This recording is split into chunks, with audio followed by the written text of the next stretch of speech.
Yeah, I said it yesterday, and we might continue the conversation a little bit today. The Eagles are basically a victim of their own success. We're going to talk about this a little bit more today, a little bit more in detail today. Turns out I'm not the only one that thinks this. And actually, I'm far from the only one that thinks this. So we're going to talk about that. And we're going to talk about my poll that I ran on Twitter earlier this week about who's to blame for this current situation that we're in right now. Who's to blame the most? Got over 1,300 votes on Twitter. So we'll go over that poll as well. Trending in the AM on Philadelphia Sports Network. We're live with your thoughts and opinions in 30 seconds.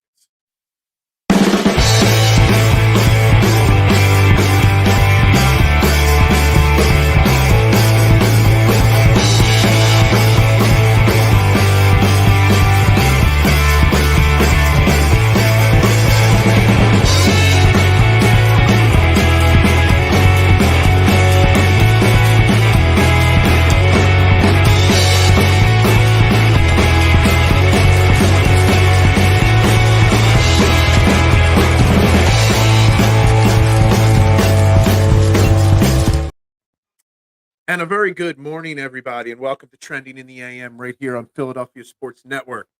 We're live Facebook, YouTube, Twitter. You know the drill. Like, share, retweet, follow, comment, subscribe, share, do whatever it is. Hit all those buttons and get in the conversation. And yes, we are live and taking comments again. Like I said yesterday, we're back on Twitter live, back accepting questions. You got comments, thoughts on our Philadelphia Eagles or anything going on. It's great to be back on Twitter. Almost 500 people watched on Twitter alone yesterday. So, welcome back, Twitter world. Hope you're all doing well. I am your host, Phil Stiefel, here every single morning at Trending in the AM. You can shoot me a follow on any social media platform. If I'm on it at Bearded Knowledge. I'd greatly appreciate that as well. We got a shortened, abbreviated version of Trending in the AM today. Got to get to the pizza shop a little early today, so we're only going to run about an hour and 10 minutes today, depending on the conversation. But we've got a jam-packed show of conversation today and points today to discuss. So we got to get started first with the two topics that I want to cover mainly today. One, I want to get back into the conversation that we started yesterday that this Eagles team is a victim of their own success. And what I mean by a victim of their own success is, kind of pulled it out a little bit yesterday, about the fact that this Eagles team started a rebuild not too long ago. A rebuild retool. It was supposed to take about 3 years till this team got any form of contention, new coach, young quarterback, unsure about the coach, unsure about the quarterback. And then 2022 happened and came out of nowhere. You know, everybody catapulted to the top instantly. So that's kind of where I'm going with that. We weren't even supposed to be at this point. Are they a victim of their own success? Have the Eagles players lost focus because they're a victim of their own success? Lots of different angles to take with that. So I want to talk about that for sure today. The next big thing I want to discuss today is I've got a poll question. I put it out on Tuesday morning before the show or Monday night after after the game. I forget when I started this poll. But we're over 1,300 votes. Who's to blame the most for the Eagles' 3-game losing streak? Who's to blame the most for the loss in Seattle? Both kind of roped into it. So we're going to go over the results of that poll question and see what people think. Phil is our MC of Eagles news. I'm not, you know, I'm not a news breaker. I hate to break it to you. I don't break the news. I don't have sources. I don't have sources at all. I just kind of wing it and go with you guys, go with the flow with you guys here. But yes, I am not, repeat, not the source of news here. Definitely not. So let's get into this conversation of the are we a victim of our own success? I mean, we could start with say Nick Sirianni because again, I wasn't sure if when we brought this up yesterday, how much I even agreed with my own idea. And then, I put it in the Philadelphia Sports Network group chat, and turns out, lo and behold, Mr. Brian Cameron, lead Eagles writer, one of their lead editors there at PSN, also wrote an article similar stating the same thing. After the 2021 season, there were very few Eagles fans that were 100% sold on Nick Sirianni, that were 100% sold on Jalen Hurts. Hell, there's still coming into this season after the Super Bowl, there's still some people not sold on these guys. But yet, making that run that they made really kind of, sped the process up a little bit, sped up the expectations of this team. If this team last year gets eliminated in the second round of the playoffs, let's just do a hypothetical. Say they lose their first playoff game last year, or they lose in the championship game to the 49ers, just say, hypothetically speaking. The expectations coming in this year would have been a little bit different. But they exceeded expectations so much last year that it changed the perception of what this team needed to be this year. The players started hearing the hype. The players, the coaches started seeing the extras that come with success. Jalen Hurts, obviously, big contract. Nick Sirianni, you're seeing more and more of him all over. But realistically speaking, we're only in Nick Sirianni's third year as a head coach. He was only an offensive coordinator for 1 or 2 years even. So he's still a young, improving guy. And you're starting to see some of the immaturity of some of these players and coaches. You're starting to see the lack of experience from some of these people. I mean, hell, I don't know if you guys saw any of Nick Sirianni's press conference yesterday, day after the game presser. I didn't watch the whole thing. I caught some of the highlights and some of the clips from it. Let me tell you something. Nick Sirianni looks frustrated. Nick Sirianni looks concerned. Nick Sirianni looks like he doesn't know what he's doing 100%. And I'm going to bring up an example. Again, get your comments in the comments section if you're interested in this topic or any topic Eagles related. Drop those comments, those questions, those thoughts. And if you're watching on Twitter, click the video, and it brings up a place where you can chat and drop your comments. If you click on the video, just if you're, make it a full screen thing there, just so you know. So Nick Sirianni was asked about the deep ball to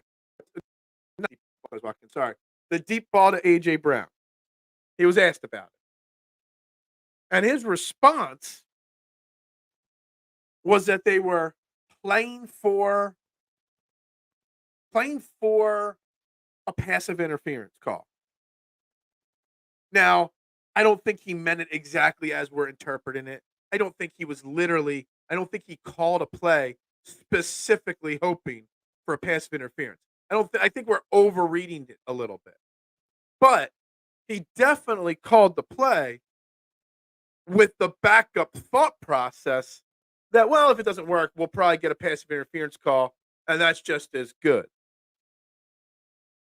It's all about perception. And the way he answered that question just proves how lost he is in connecting with this fan base. We don't want to hear excuses like that. I agree. But frustration will be there with 3 L's back to back to back, obviously. We just need to lock in. That's fine. And I get that. And I think to an extent, I'm trying to convince myself to feel this way. Yeah, we lost 3 games in a row. It happens. I never thought Jalen Hurts would let this team lose 3 in a row, but he did. And the frustration is setting in. The cracks are forming. But the thing is, if we didn't have the success we had in the past, if we weren't Super Bowl team last year, expecting to get back to the Super Bowl this year, making it back-to-back years, if we didn't have that, would we be as frustrated at this moment with the 3-game losing streak? If we still hadn't got to that pinnacle yet of playing in the Super Bowl recently. That's where I think that this team hurt. I'm not saying it hurt himself by going, we always won a Super Bowl, but them, the excessive success they had last year, the overachieving last year, I think that's the better way to put it. the overachieving last year is why we're so frustrated with the underachieving this year, if that makes sense. Eagles are victim of playing every good team in the league. And I think that's a fair statement and point as well. I mean, that's all we talked about all offseason, right? Leading into the season, how difficult the Eagles' schedule is, how they have to play the Dolphins, the Chiefs, the Bills, the Cowboys twice, Seattle, all in a row. I mean, most people, I had done this. I haven't done this in a while. Let me see how far back I would have to go, where my season prediction was for this year. It's got to be around here somewhere in my notes. I know I had a lot of the games predicted right early in the season. There's my 53-man roster predictions. Reddick's thumb. So maybe I went too far. I don't know here. Somewhere here. But I know I had them 10-3. I don't remember if I had them winning the Seattle game or not, but it was pretty close. That was pretty close to spot on through the first few weeks of the season with their schedule. Here it is. I actually had them. I had them losing to the Jets, losing to the Cowboys, losing to Seattle, and losing to Buffalo, not the 49ers, and then winning out, going for 13-4. That's what I had. So honestly, I thought this was a Super Bowl winning team.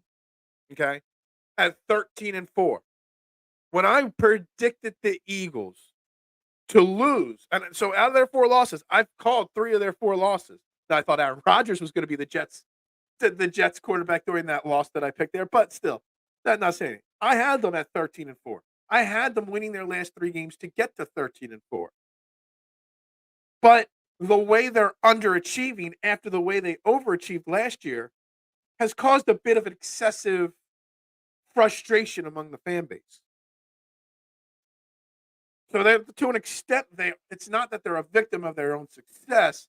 It's their success or their ascension that they had last year has put us all in a position to be disappointed with how they're performing this year. And they will be. They should be 13-4. The problem is, coming off of these 3 straight losses, it's very hard to be confident as a fan that they are going to do the same thing that they're just going to run the table. Tommy DeVito and the Giants. This is the Eagles. It's always a division game. Tough game. I don't know if I can just guarantee that they're going to win, but that's because of the 3 losses in a row. If you take the 3 losses away and you just look at the Eagles on paper versus the Giants, yeah, the Eagles should win those games. Landon Dickerson had surgery. He's going to be out now for a week or 2. So now we're going to have Tyler Steen and Sua Opeta starting on Christmas Day. There's your Christmas present, Eagles Nation. Sua Opeta and Tyler Steen, your starting guards on Christmas Day. That's going to be exciting. No, nobody special. Just yeah. How does Man Chatter not know you? You've been only commenting every week for how long now? So yeah, is that the thing? And I ran a poll question this week, and I'm going to share screen. That's not it. That's it right there. Here's the poll question that I ran. Let's see, when did I post this? I posted this on Tuesday morning, before the show started, 7:27 a.m. Okay, over 1,300 votes. Who do you blame the most for the Eagles' loss and the 3-game losing streak? Vote, whatever, give reasons. So this is not a small sample size. This is over 1,300 Eagles and football fans voting on this poll. 38.8% of the people blame Jalen Hurts and his hero ball mentality for the last 3 weeks. 34.6% Brian Johnson and the play calling. Almost 22% blame Nick Sirianni, and then around 5% said other. Most of the others were all of the aboves or 2 out of the 3. Most of them did not blame other than those 3 people for the problems. And I want to dive into these 3 individuals that could be to blame on this poll here, because I think they're all linked. I think the all of the above is a very fair answer. I mean, Jalen Hurts has to stop playing hero ball. We blame Brian Johnson's play calling, but yet Jalen Hurts is making mistakes on his play calls. The players are making mistakes on his play calls. Jalen Hurts is not reading the field well enough. He's going deep every time. He's zoning in on A.J. Brown every time. He's got guys underneath open. But is that the play calling telling him to go deep, or is that him misreading a play as it's developing? Nick Sirianni not holding Brian Johnson or Jalen Hurts accountable. Nick Sirianni not properly addressing the defensive coordinator situation. Just so you know, it was reminded yesterday that Sean Desai is still the defensive coordinator. And Matt Patricia is now calling Sean Desai's plays, just like Brian Johnson calls Nick Sirianni's plays. But yet today, when the coordinators speak with the media, as they always do, Sean Desai, the defensive coordinator, is not speaking to the media. Matt Patricia is taking the defensive coordinator interview spot or presser spot. So there's a lot of miscommunication going around all over the place in this organization. So who's to blame? Is it Nick Sirianni for not keeping the band together? Is it Nick Sirianni's fault that he's not being as transparent as possible with the team, the fans, the media? Like, if he's so non-transparent with what's going on behind the scenes with us, imagine how it's coming across in the locker room. Is this the start of this locker room losing Nick Sirianni if he's the reason? If there's no continuity behind the scenes, nobody knows who's in charge of the offense, the defense. When Jalen Hurts talks about the lack, not everybody committed, is that because these players see the cracks in the armor of this team forming? There's so much that goes into it. So, yes, you could blame Jalen Hurts. And the fact that Jalen Hurts is getting the majority of the blame in this poll, 38.8% out of 1,300 people. That's probably about 600 people voted for Jalen Hurts as the problem. 550, something like that. Tell me people are blaming his hero ball complex, his interceptions, his fumbles as the lone reason that we're losing. And I think he's part of the puzzle. But it might not all be on him. Looks like the play calling, because why go for the deep ball when we needed short yardage? So here's the question, though, Davon. Now, it might be the play call. It very well might be, for sure. Maybe, if anything, it might be the play call, the design of the play call. Jalen Hurts loves going deep. Jalen Hurts loves looking for the A.J. Brown deep, right? But all these play calls that we're making mistakes on, there's underneath guys that are wide open on these plays. There is. I'm going to take the poll question up off the screen for now. I'll put it back up if anybody needs to see it. I mean, like the one, I don't know if it was the Quez Watkins or the A.J. Brown play towards the end of the game. Devontae Smith was wide open under the middle. So there were two routes that Jalen Hurts could have chose. But Jalen Hurts chose the deep ball over the underneath route. Another one, there was a play where Kenneth Gainwell was wide open and could have ran for a first down. But he went deep on it. So Smith was on one, Kenneth Gainwell was on the other, on the Quez Watkins and A.J. Brown passes. Now the question is the play designed for him to go deep and the underneath routes are there as a distraction? Or are those deep routes there to distract for the underneath and Jalen's making the wrong read? I don't know. So maybe the play calling isn't a problem. Maybe the play design's a problem. Don't want Jalen Hurts throwing deep. Don't call a play with a guy running deep down the field. Or tell Jalen he's got to make that first read over the middle versus deep. There's so much that's going into it. And I think it's a combination. Like, I didn't leave all the above as a problem or a reason. But the fact that so many people want to pick one person to blame and not just say it's everybody's fault. It's all three people at the top. It's Nick Sirianni not keeping the band together properly, not fixing the crack in the windshield quickly enough. It's, him designing the offense. Brian Johnson calling the wrong plays. Not coaching Jalen Hurts up enough to understand what he's supposed to do in these situations. Think about this also. we're like a year removed from people saying Jalen Hurts wasn't a franchise quarterback. Now, I don't want to get into his contract that we spent so much time talking about yesterday that the contract's the problem. But, you know, he was still going into last year a learning, growing quarterback. He's only in his third year as a starter. It's not like he's been starting in the NFL for like 9 years now. He's still a young player. And he needs coaching to an extent. He soaks up and seeks coaching. But if there's a disconnect between your head coach and your coordinator and cracks form in the locker room, it's very hard. If you don't have somebody there to coach him. I know. Where is everybody today? Nobody comment today. It's okay. The algorithm the last 2 days, Dave, has been off. I'm not sure what I did. I tried to switch it up today with a different graphic and thumbnail for today, but it didn't work. Looks like the play calling, because why go for the deep ball when we needed short yards? But again, okay, so I put that up there. But yeah, again, is it the play calling or is it Jalen? Because all those play calls, like I said, have underneath routes. Put up your power rankings in the background again. I don't know. That's too many. It'll take me too long to find them again. The deep ball at the end was stupid again, and Nick Sirianni's response of, well, we were hoping for a passive interference call, is a problem.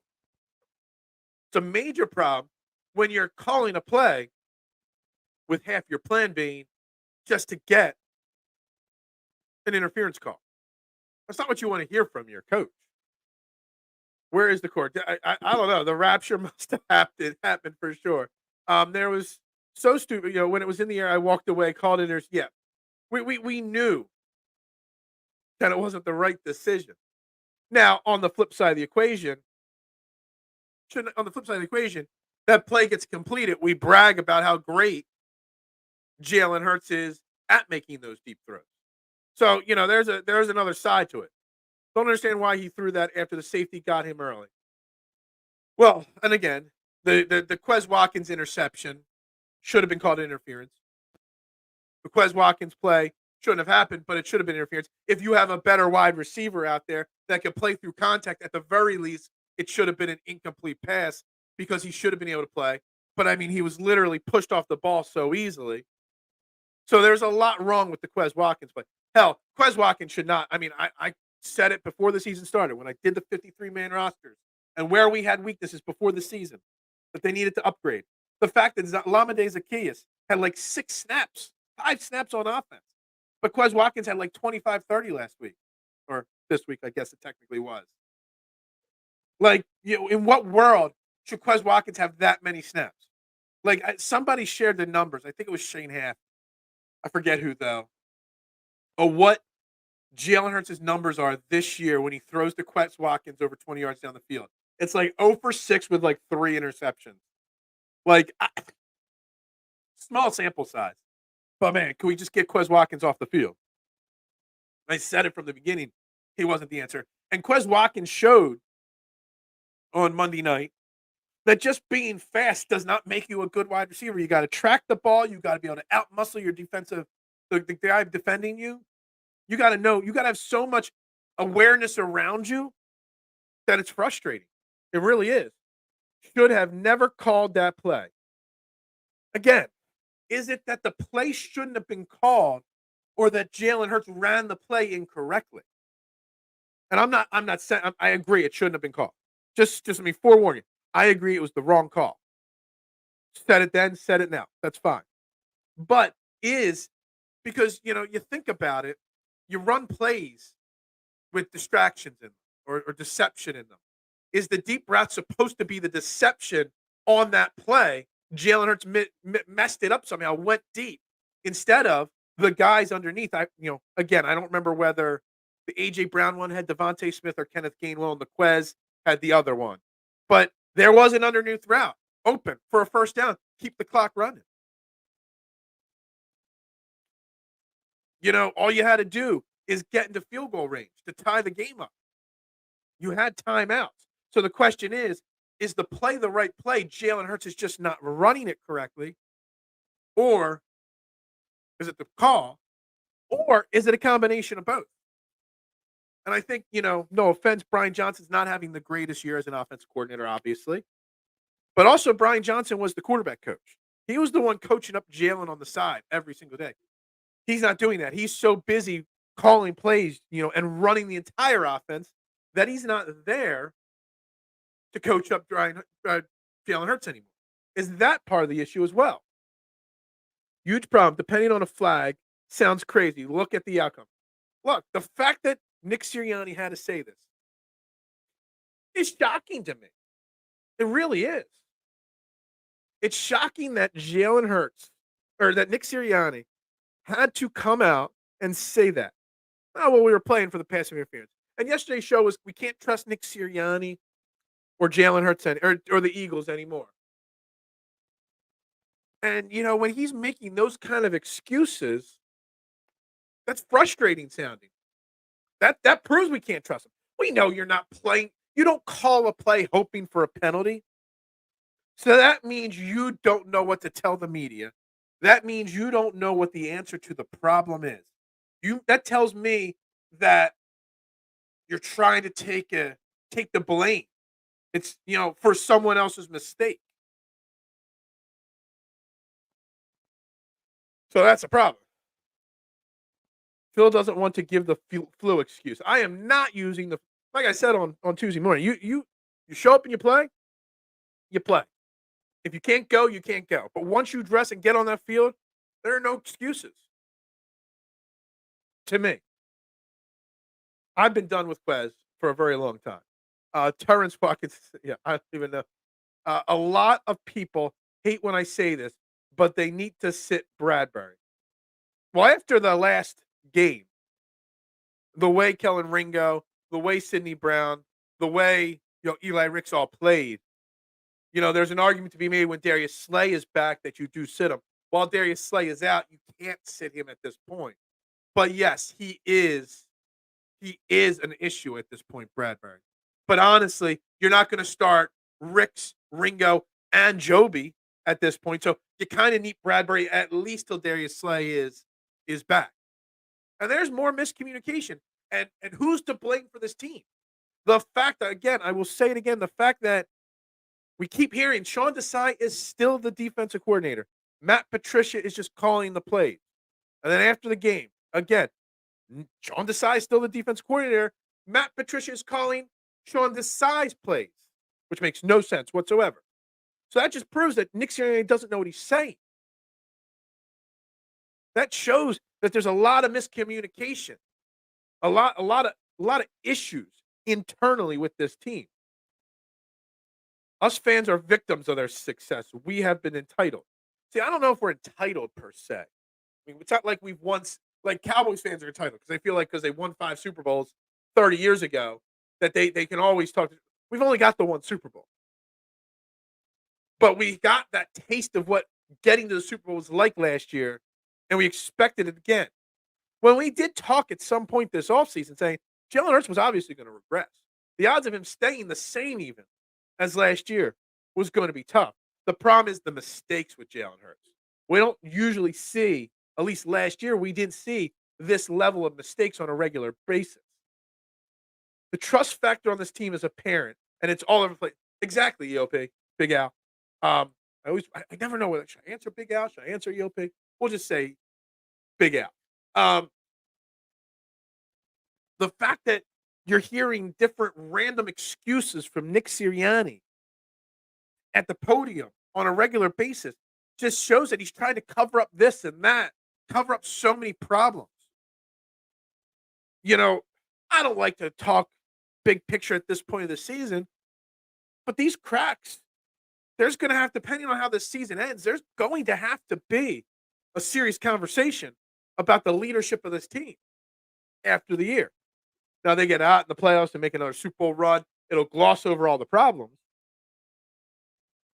But man, as this season's trending right now, there has to be a conversation about the leadership of this team because you can't have lack of trust. You can't have continuity. You need everybody to be on the same page. That is how we got to the Super Bowl last year with great play, but also a fine-tuned organization, everybody on the same page. It's not happening anymore. I was doing something, but I almost dropped something when someone said, "Give." There were people calling for Tanner McGee. McKee. I don't want to get in trouble. I said McGee. It was a mistake. It was a slip of the tongue. Don't call out my pronunciation. Tanner McKee. I know the name. But who's calling for Tanner McKee? Really? Sidney Brown is evolving. Needs to work on a few things, but he's hungry. And this is the problem going forward here. I see potential in Sidney Brown. I saw potential on Monday night in Kellen Ringo. You're trying to get to the Super Bowl again. You're trying to win a Super Bowl, but you're also trying to develop your young talent. Young talent plays at the end of the season for bad teams, non-playoff teams, to get them experience for the next year. You want to get these guys experience and practice and ready for the future, but also you're trying to win. And so if you play these guys in these situations, you got to understand there was 2 plays at least that I saw Sidney Brown. One was just a blatant missed tackle. The other one, he missed the tackle because he took a bad angle. He got juked a little bit. Those things get better over time if he's really truly talented. Problem is, we can't risk him giving up a big play while in a learning moment like that because we're trying to win a Super Bowl. There's a fine line there of growing your youth while trying to win a Super Bowl. Again, that is where the victim of our own success comes into play.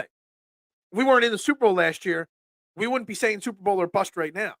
We'd be saying different things. Marshawn missed the rapture. Yeah, exactly.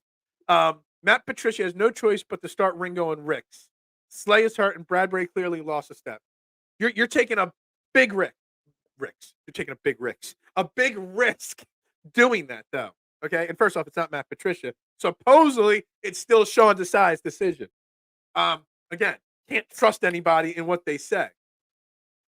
But again, are you willing to take a risk, start 2 rookies, at the end of the season when you have to win out to win the division? Now, so, I don't know how I feel about it. I won't lie. Starting 2 rookies on a supposed team, maybe you just go for it. Maybe you do. And if those 2 rookies can't stop Tommy DeVito and Kyler Murray and the Cardinals, and then Tommy DeVito again, then I guess we've got a problem. I guess you learn that they're not that good if they can't stop those 2 guys in 3 games. So maybe you do it. But clearly then you're sending a message that Bradbury won't be here next year, which he shouldn't be, but you got a whole contract situation to deal with in the offseason. But maybe also the positive that you can gain from sitting Bradbury down is sending a statement to this team that nobody is safe. Maybe by making that decision, you're saying, this is it. Put up or shut up. No star is safe. Play or you're going to get benched. Problem is, if he does that, then how does he justify not doing it with Quez Watkins? How does he justify not doing it with Sua Payton didn't do bad on Monday night. He wasn't the problem on Monday night. But when somebody else stinks for a long stretch, how do you not do it towards them? So if you're going to bench Bradbury, you better be willing to bench anybody that's not pulling their weight. But again, I'm not for it entirely, but again, it can't be the worst decision. It's always Big Al. I get in the heat of the moment, and I just read the name on the screen. I'm like, no, Big Al. I get confused. What's up, K1? We wouldn't be airing grievances about the D if we were still scoring 30 a game. Hurts was the problem against Seattle. Full stop. That's an interesting way to look at it. I mean, our offense our defense was top 10 last year, but our offense still technically carried this team. Early in the season, our defense wasn't great, but we were winning games because our offense was scoring. The offense is not scoring anymore. And it's a combination of things. It's a combination of Brian Johnson being exposed. Maybe it's a partially Nick Sirianni being exposed. It's Jalen Hurts regressing. Now, when I say Jalen, there's some people that say Jalen Hurts is regressing because they just got a beef and they don't want to see Jalen Hurts successful. I still want to see Jalen Hurts successful. He is still my quarterback going forward for the long, long, long term. I have no doubt in Jalen Hurts, big picture. Maybe this year I don't, but big picture, I have no problem with Jalen Hurts. So, but everybody's got to be better. And, Jalen Hurts has to find something inside of him that gets him back to the success that he had last year or closer to it. It's a problem. It is. The last Cowboys Super Bowl victory was bull. There was interference. There was a dinosaur on the field. Um, I'm entitled. I was out this team the minute we lost 3 in a row. Let this sink in. Eagles play the Giants, who the Niners play the Ravens, and Dallas play the Dolphins. The Niners Ravens game is the only chance we have left, really. We gotta hope for the Ravens there. But man, I mean, Eagles could be sitting at 1 again. They very well could be. And that's the thing. We're overreacting because of the 3 straight losses. We're overreacting. But again, remember, Martian, you might have missed the beginning of the show. I said it. I predicted the Eagles were going to be 13-4. I had them losing 3 out of 4. I had them losing the 49ers or the Bills winning against the 49ers and losing Cowboys in Seattle. And then winning the last 3 to get to 13-4, the 1 seat, and going to the Super Bowl. So before the season, just flip-flop that Bills and 49ers game. I have called this season to a T. And if normally I'd be happy about that. But I feel disappointed to an extent because of the way these last it's not like we lost close games. We lost a close game against Seattle, but the other 2 games were blowouts, and that's part of it. Tanner McGee isn't even calling. But you know it. You know, Al. You know Eagles Nation. They always love the backup. They always love the underdog story. People I call them the McKeisters. They should be sitting on their McKeister and stop talking. But there are people calling for Tanner McKee. There were people saying that he should have started over Mariota if Hurts couldn't go. Asinine. That's what I respond to with that, though, just so you know. Slim was open all night, and Hurts kept forcing it to AJ, and we should have had some problems. I actually came on. You know what's so funny? I deleted it. So I actually made a follow-up tweet. I actually tweeted. So there was a play late second, early third quarter. I forget where, K-Wad, where Devontae Smith took a really hard hit, and I thought he got up a little slow. All right? I forget where it was in the game. And then, like, 30 minutes later, I put out a tweet, and this was an honest tweet. Is Devontae Smith hurt, and why haven't the announcers addressed it? Because I haven't seen him on the field since he took that hard hit. And on that play right before that, he was wide open over the middle, and I didn't even. Jalen Hurts was so focused not on getting the ball to Devontae Smith that I didn't even see him on the field. The cameras were constantly going wherever Jalen goes. I didn't even know Devontae Smith was on the field for a stretch of game on Monday night because I thought he got hurt. But because Jalen wasn't even remotely looking in his direction, I never saw him on the field. That's how little he was looked at. And he focuses in on A.J. Brown. And you know what? Focusing on A.J. Brown is not a problem. A.J. Brown's a top 5 wide receiver in the NFL. One of the best. Stronger, bigger, and more physical than almost anybody out there. There's no cornerback that can stop him one-on-one. Strength versus strength. But the problem is you also have Devontae Smith. You can make A.J. Brown's job a lot easier by getting him the ball. You can make everybody's job a little bit easier by getting the ball to Quez. Well, somebody. You can get it to Julio. Dallas Goedert doesn't get enough targets. These great pass-catching running backs we supposedly have that we don't know about. Look, I'm not a Kenneth Gainwell supporter, but Kenneth Gainwell can catch the ball in the backfield. I think he touched the ball like 4 times the entire night. And it wasn't like he wasn't on the field. He was. Phil wants to leave early, but I think Eric will come soon with huge power chats and change. Now, I got to wrap up early today, right around 9 o'clock, 9:10. We are going to wrap this up. I got catering to get to, catering work, the things that actually pay the bills. Need me today. I almost skipped and canceled the show, but I didn't want to disappoint the people that are actually watching today. Someone called Sidney Brown the next Troy Polamalu. I said, whoa, slow it down. I agree. You got to pump the brakes. There's potential with Sidney Brown. And I talked about it all training camp and early in the season. He needs to learn how to throttle down. And you saw those throttle down mistakes against Seattle, where he comes up full force and is easily juked and easily gets beat on double moves. He's so aggressive. He hasn't learned how to taper his aggression back and learn when to be aggressive and when not to be aggressive. Jalen Hurts is going through natural progression, much like Lamar Jackson and Michael Vick. Quarterbacks who are athletic and figuring out when to be athletic and when to be a pocket passer. And there's a fine line between that. And he's still figuring it out. And you know what? If he didn't have the jump from 21 to 22 like he did, I said it after last year. We've never seen a player in any sport locally have the season that Jalen Hurts in 21 versus the season in 22. I mean, that was an astronomical jump in success, statistically speaking, not just wins and losses and getting to the Super Bowl. So there's bound to be some regression because there's no way he was going to have that kind of season again. Not yet. But we built him up, put him on this pedestal. Still deserved the contract. Don't get me wrong. But we built him up. Time to have realistic expectation. Britton mid-returner Covey. Oh, Britton Covey's one of the best, actually. Lamar is back as an MVP candidate after a couple years down. That's a great comparison, Marshawn. That is. He won the MVP, and they had some issues there, contract issues, but also health issues with him. And now he's back to an MVP. I think that's a fantastic analysis or comparison right there.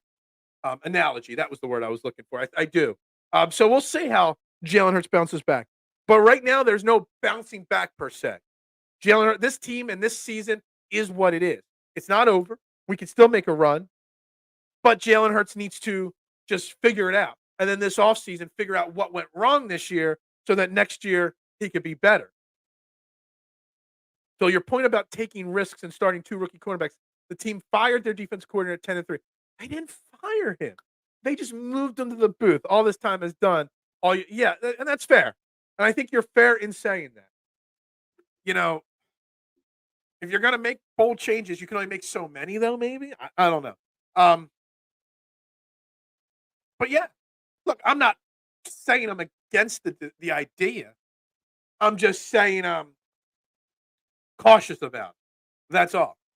Don't need to see Tommy DeVito throwing 400 yards against us. But you know what? He might throw 400 yards against us with James Bradbury out there. I mean, Sam Howell looked like Joe Montana for a while with those guys out there. Why did we let go of our only Super Bowl winning head coach and quarterback? Well, that's a Nick Foles comment. Look, Nick Foles, greatest backup of all time, not a great quarterback. The Doug Peterson thing, though, we've talked about it a lot this week, actually, bringing back the old thing. Once Doug Peterson had success and won a Super Bowl, Doug Peterson was a puppet for Howie Roseman and Jeffrey Lurie. He had success, and he tried to stand up for himself, and that's not Howie Roseman's way. So the big picture at the end of the year, Joe, is to have a conversation about Howie Roseman and Jeffrey Lurie's philosophies on how they meddle in this team. But right now, there's nothing we can do about that. The young guys will struggle, but it's good to see these young guys around the ball because they have fresh legs and speed. We haven't had speed on the perimeter all year. True. And Kellen Ringo, again, I got into it with my man Jason Ashworth about it. We had a little back and forth. Kellen Ringo had one play. I think it was in the first half. Made a huge hit on a wide receiver out of bounds. Maybe it was a running back. I forget. Really lowered the boom, knocked them out. And Jason was like, oh, no. Bad tackling for him. I'm like, no, it was good for him because he had the sideline. He knew what he had. Anyway. But the point was that James Bradbury would have ignored that. Darius Slay would have avoided making that type of hit. That wide receiver would have gotten 10, 12 more yards downfield if it was one of those guys because the young guys aren't afraid. They're still trying to earn their bones. They're trying to earn their spot, their keep. So they're not afraid to make some bigger hits, to take some bigger shots. Over, under, Phil. Yeah, probably. I haven't had breakfast yet, so the first thing I do is turn the ovens on this morning, start chopping some lettuce, and yes, I will be eating a slice while I'm chopping lettuce. Sidney Brown could have the hair of Palomar. He could. It's about all he's going to have. How about Joel and Tyrese, though? I want to have a Sixers conversation for sure. Someday. Not today. We're final 15, 20 minutes of today's show already. But yeah, the Sixers are something right now. Jason Avant does a good job breaking down the problem on his show with Quentin Michael. Devontae and Gainwell were open consistently, and Hurts just forced it.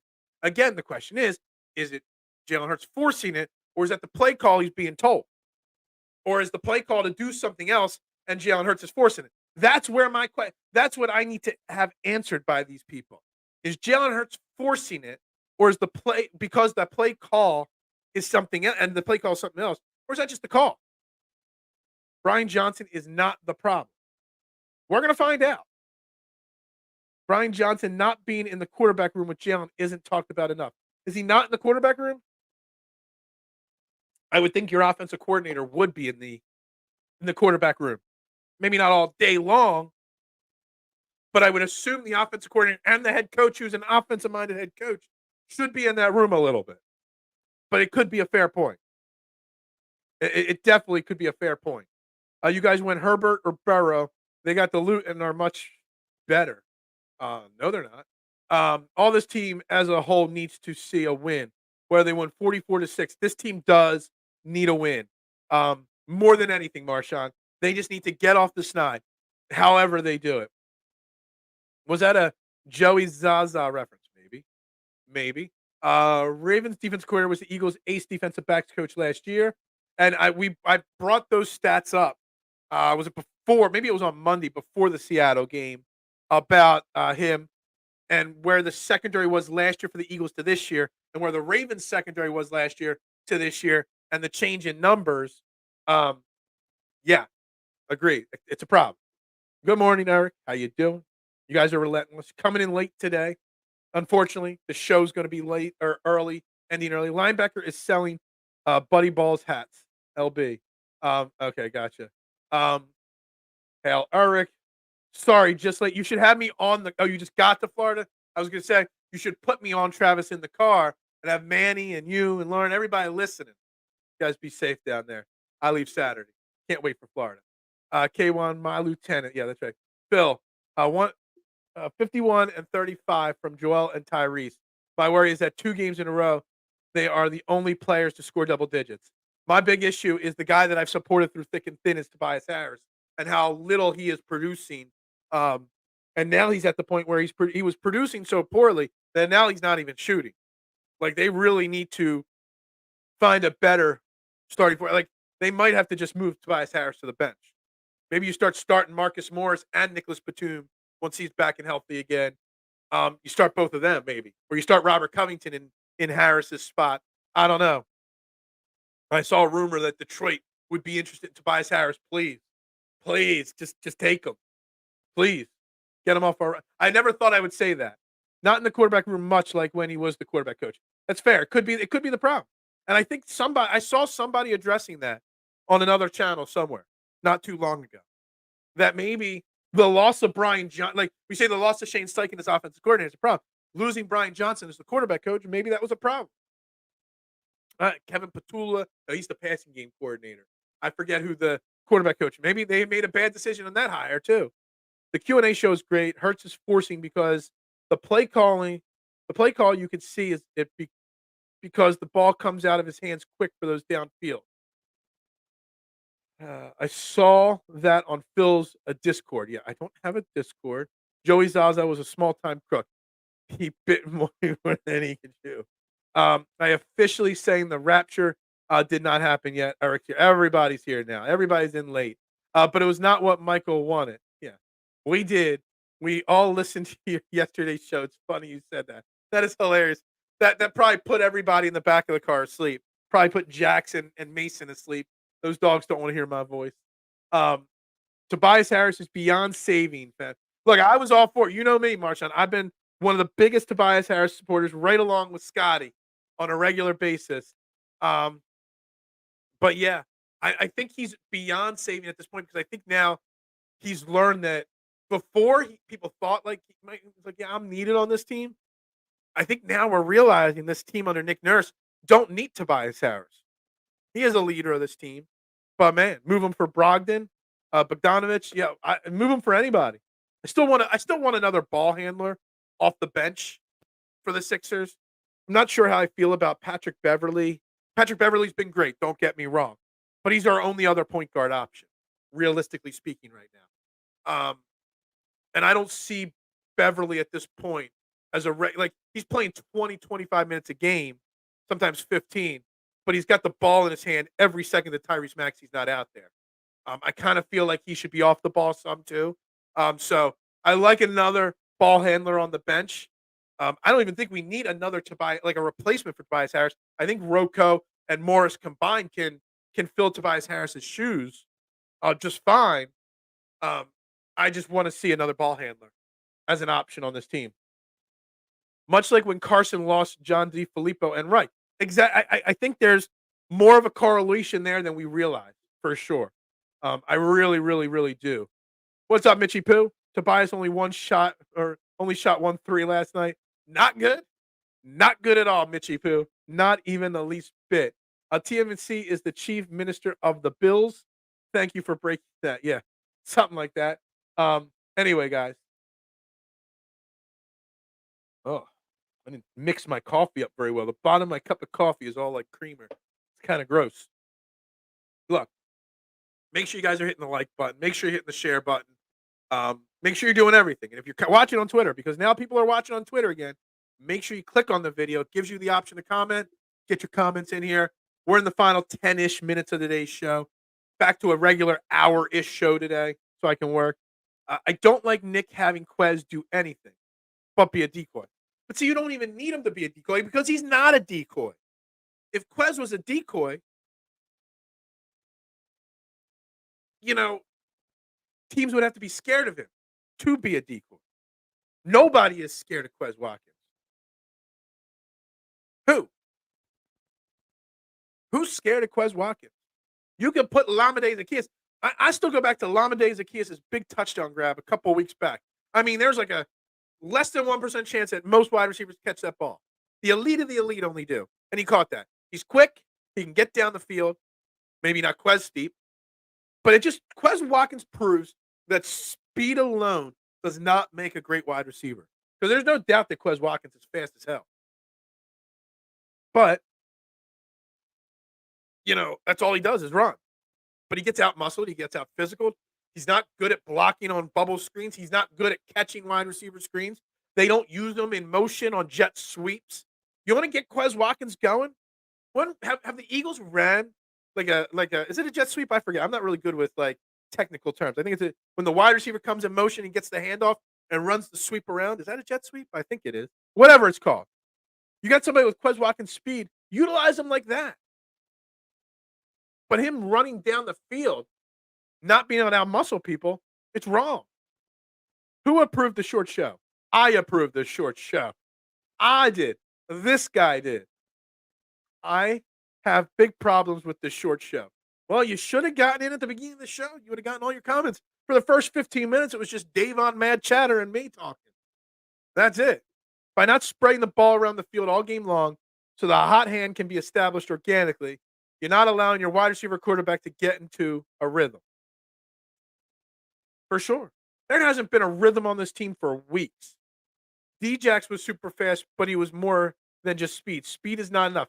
And if you're not big and strong like A.J. Brown to out-muscle your defender, you still got to learn to attack the ball.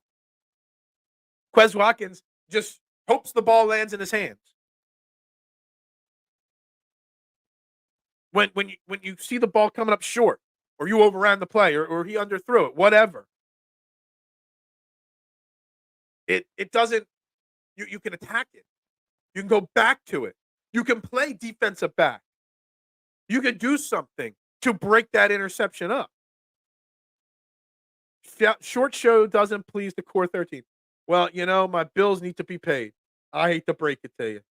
And Duck, was it you? I saw somebody saying that something about me being ultra negative this week in Liam's last show. Guys, I don't know about me being negative. Critical might be the correct term, but negative, I think it was you, Doc. I think it was. How dare you? Calling a play, hoping for refs to bail you out. Sometimes I wish Nick studied Doug P's post-game interviews. Yeah, maybe he's a little too honest. Like, I don't know if he's covering up for a player or his offensive coordinator on that when he said that, or if he really means it. But yeah, if you really means it, just don't say it. That sounds pretty damn dumb.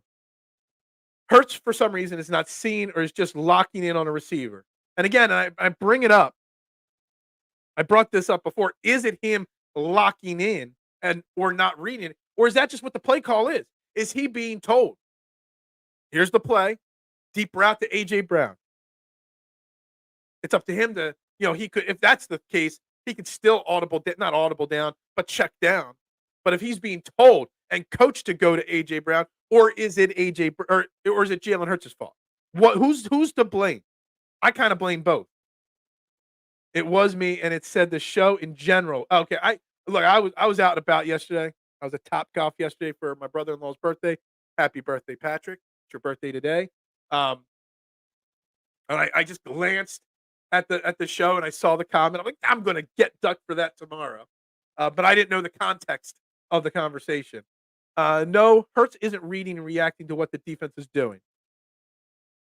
And look, like I said, when I put the poll question up, a majority of the fans, 1,350 plus votes, 38.8% of the people voted, said it's on Jalen Hurts, not Nick Sirianni, not Brian Johnson. I mean, a lot of people voted for them as well, but you get what I'm saying. Liam did a deep dive into 90s Spice Girls, and hilarity ensued. The who? The Spice Girls? Are they still a thing? I don't know if they are or not, but yeah. Last season was reading the D. I don't get what has changed. I'm not sure. What's up, Anthony? This is the first time Anthony timing in on the show. What is up, my man? How you doing? Hard fit. Yeah, instead of a hard reset, we're gonna have a hard finish here. In the next 5-6 minutes here of the show. I'm just some people that I'm friends with on Facebook that chime in occasionally on a rare basis. I'm gonna see Anthony here, living it up down in Florida, my man. Love you, my man. I don't know who Sean is, but yeah. Building the offense to go through 3 players isn't sustainable because who is going to be 100% committed to running routes when you know you're not going to get the ball? You have to reward your guys. I agree, for sure. You have to. You have to. Baby Spice had it. Which I don't even remember which one was which. I honestly, they could walk right into my office right now, and I wouldn't know any of them are the Spice Girls. Our ships must all sail in the same direction. That's a deep comment right there. Very deep comment, K1.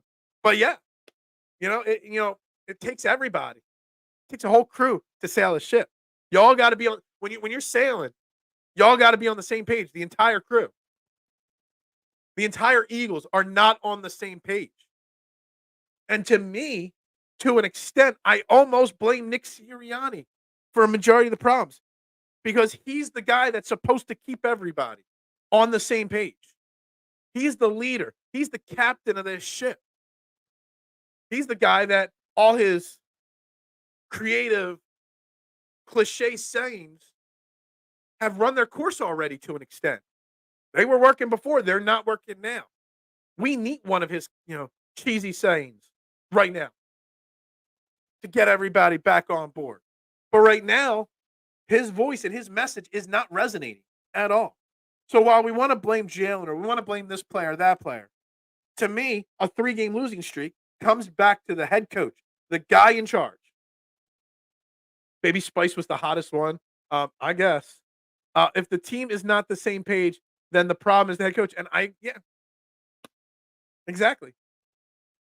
Titanic was all over the place if we're talking ships.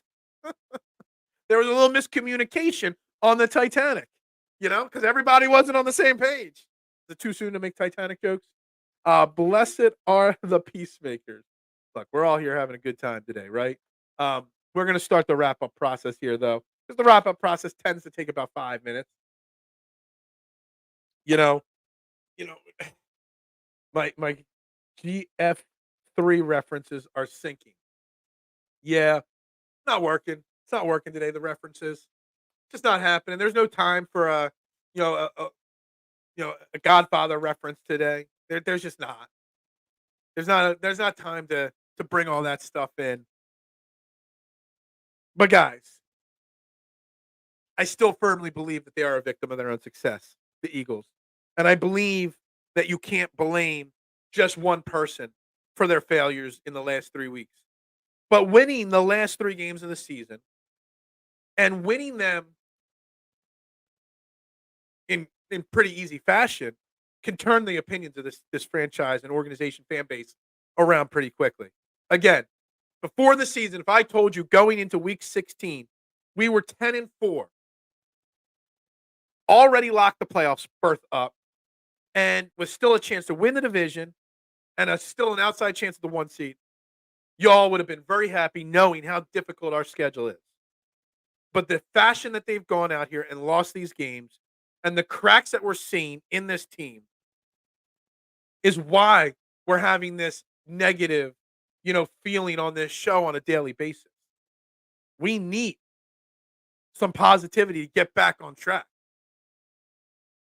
We do. And it should happen.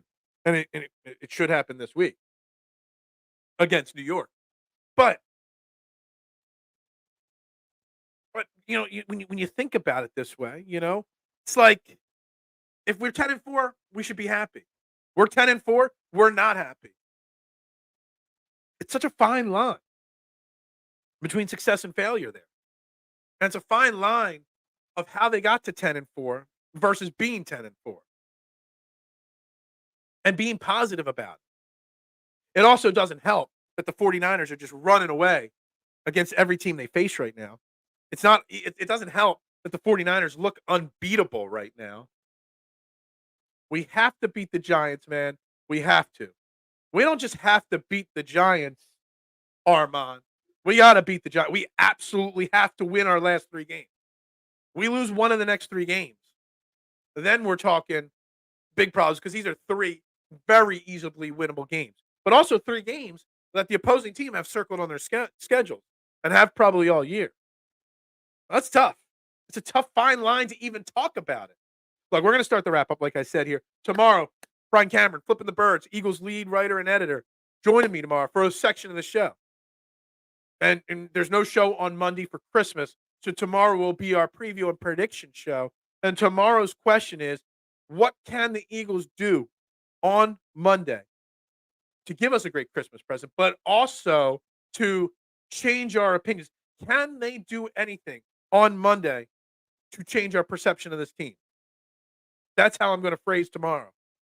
Can they? Does winning 44-6 on Sunday all of a sudden say things are back to being good? Or are we just going to say, but it was just the Giants? It doesn't matter. That's the question. It's fine the line between love and hate. All 10-4 are not made equally, and that's very fair. We have played the hardest schedule all year, and we are 10-4. Absolutely. Absolutely. Giants definitely ain't forget about that triple loss to us. I'm hoping we are ready for war. You better be. It's a division game, so you better be ready. All right, guys, trending in the AM right here on Philadelphia Sports Network. Short 65-minute show today. Back to 90 minutes tomorrow. Maybe I'll give you 5 extra minutes tomorrow. We'll see. Maybe I'll make it 5 minutes tomorrow. Doubt it. We'll go 90 minutes tomorrow. But everybody have a great day. Everybody have a great Thursday. Happy birthday to my brother, Patrick. My brother-in-law, Patrick. Everybody have a great day. We will see you tomorrow. Brian Cameron on with me. Trending in the AM on Philadelphia Sports Network. Like, share, subscribe, follow, retweet, all that. Do it for me. Find me on Twitter, @BeardandKnowledge. Go Birds. Go Sixers for me and Marshawn. We'll talk tomorrow, guys.